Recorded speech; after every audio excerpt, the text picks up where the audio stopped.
ಬೆಂಗಳೂರಿನಲ್ಲಿ 30 ವರ್ಷಗಳಿಂದ ಹೋಟೆಲ್ ಅನ್ನ ನಡೆಸಿಕೊಂಡು ಬಂದಿರುವಂತಹ ಹೋಟೆಲ್ ಉದ್ಯಮಕ್ಕೇನೆ ಈ ಗ್ಯಾಸ್ ಎಮರ್ಜೆನ್ಸಿಯಿಂದ ಸಮಸ್ಯೆ ಆಗ್ತಾ ಇದೆ.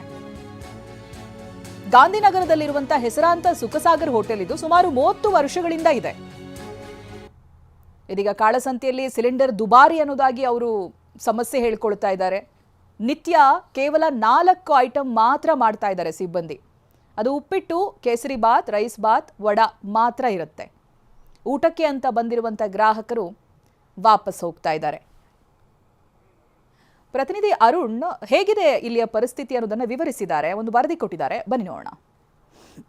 ಯುದ್ಧದ ಎಫೆಕ್ಟ್ನಿಂದ ಪ್ರಸಿದ್ಧ ಪಡೆದಂಥ ಹೋಟೆಲ್ಗಳು ಸಹ ಮುಚ್ಚುವಂತಹ ಪರಿಸ್ಥಿತಿ ಬರ್ತಿದೆ. ಸದ್ಯ ನೀವು ಗಮನಿಸ್ತಾ ಹೋಗ್ಬೋದು, ಕೋರಮಂಗಲದಲ್ಲಿರುವಂತಹ ಸುಖಸಾಗರ್ ಹೋಟೆಲ್ಗೂ ಸಹ ಈ ಅಭಾವ ತಟ್ಟಿರುವಂಥದ್ದು. ಈಗಾಗಲೇ LPG ಕಮರ್ಷಿಯಲ್ ಗ್ಯಾಸ್ಗಳು ಲಭ್ಯ ಆಗ್ತಿಲ್ಲ. ಮತ್ತೊಂದು ಕಡೆ ಕಳ್ಳಸಂತೆಯಲ್ಲೂ ಸಹ ದುಪ್ಪಟ್ಟು ಮಾರಾಟವನ್ನು ಮಾಡ್ತಿದ್ದಾರೆ.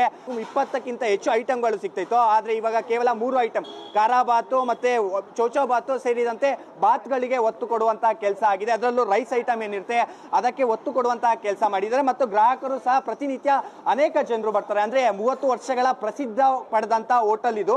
ಆದ್ರೆ ಈ ಹೋಟೆಲ್ಗೂ ಸಹ ಈ ದೊಡ್ಡ ಮಟ್ಟದಲ್ಲಿ ಅಭಾವ ತಟ್ಟಿರುವಂತದ್ದು. ಸರ್, ಏನು ಕೇವಲ ಮೆನ್ಯೂಯಲ್ಲಿ 3 ಇದೆ ಐಟಮ್?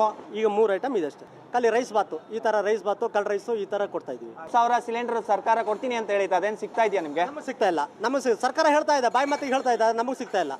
ಅವ್ರು ಮಾಡ್ಕೊಂತ ಇದ್ದಾರೆ, ಬೇರೆಯವರು ಏಜೆನ್ಸಿ ಕೊಡ್ತಾ ಇದ್ದಾರೆ, ಏಜೆನ್ಸಿಯವರು ಬ್ಲಾಕ್ ಮಾಡ್ಕೊಂತ ಇದ್ದಾರೆ. ಅಂದ್ರೆ ಇನ್ನು ಸ್ವಲ್ಪ ದಿನ ಹೋದ್ರೆ ಗ್ಯಾಸ್ ಖಾಲಿ ಆಗುತ್ತೆ, ಅವಾಗ ಏನ್ ಮಾಡ್ತೀರಾ ಸರ್? ಬಂದ್ ಮಾಡಕ ಸ್ವಲ್ಪ ದಿವಸ ಬಂದ್ ಮಾಡೋಕ್ಕಾಗುತ್ತೆ, ಬಂದ್ ಮಾಡಬೇಕು, ಹೋಟೆಲ್ ಬಂದ್ ಮಾಡಬೇಕಾಗುತ್ತೆ.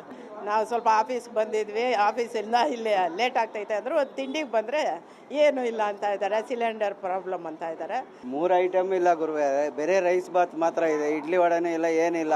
ನಮಗೂ ಏಜ್ ಆಗಿದೆ, ಶುಗರ್ ಪೇಷಂಟು, ಇವಾಗ ಬಂದು ಏನೋ ಸಿಕ್ಕಿದ್ದು ತಿಂತಾ ಇದ್ದೀರಿ. ಕ್ಯಾಮ್ರಾ ಪರ್ಸನ್ ಮಹೇಂದ್ರ ಜೊತೆ ಅರುಣ್ ಕುಮಾರ್, RTV9 ಬೆಂಗಳೂರು.